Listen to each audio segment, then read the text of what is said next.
Race 15, Singapore. I think it's fantastic again for me. I think the most fantastic thing is it happened at night.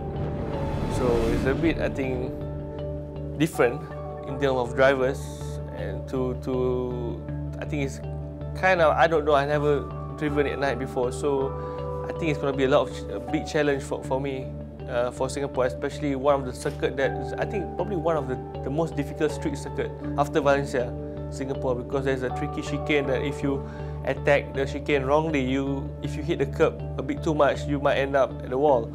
So I think for Singapore, I think with Lotus, especially the Malaysian team, and I think it will, hopefully there's more people coming from Malaysia to Singapore, because there's no excuse. Of course, at night it's much cooler. Before at Sepang, everyone's complaining it's really hot. You know, they come a bit late, like an hour or an hour and a half before the race start. Everything coming together, and there's a lot of traffic. But at Singapore, I'm sure everyone will enjoy it, especially there's nightlife, and then after the race, they can watch the concerts and everything. I think this is a good environment for spectators. I mean, Singapore always been a very nice city. I mean, it's very crowded sometimes, it's very expensive also. But I think the people is very, very nice, very well educated. You know, I mean, they are very polite as well. You know, it's all, I think most of it is an Asian way. I mean, the culture is always like that. You know, but depend which side you go.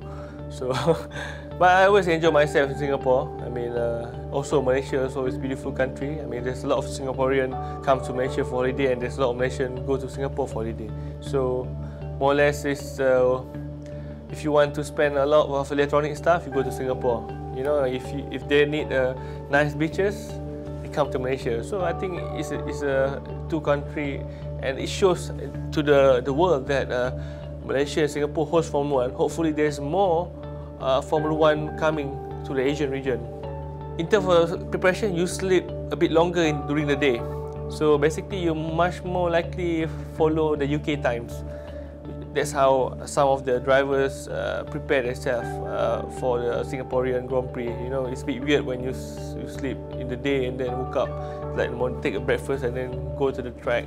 You know, at night again. You know, it's just you need to treat your body the same as normally in the morning. You know, because it's slightly different. So I'm sure more or less most of the Formula 1 driver they follow the timing, the sleep timing. You know, the thing that you don't want is rain. Because Singapore, when it's rain, I seen before the weekend when they prepare the track, when it's rain, there's no water drainage at all, because when they put, there's more hole of water drainage, but because when they put the concrete very, very close all together as a barrier, so the water start to build up. So I think it's going to be a lot more challenge. I'm sure they modified a few bits to improve, you know, because you never know if it's rain, it's going to be very, very dangerous for the drivers. I'm sure the FIA, you know, raised that safety issue, so hopefully there's no issues like that, and hopefully we have a dry run in Singapore.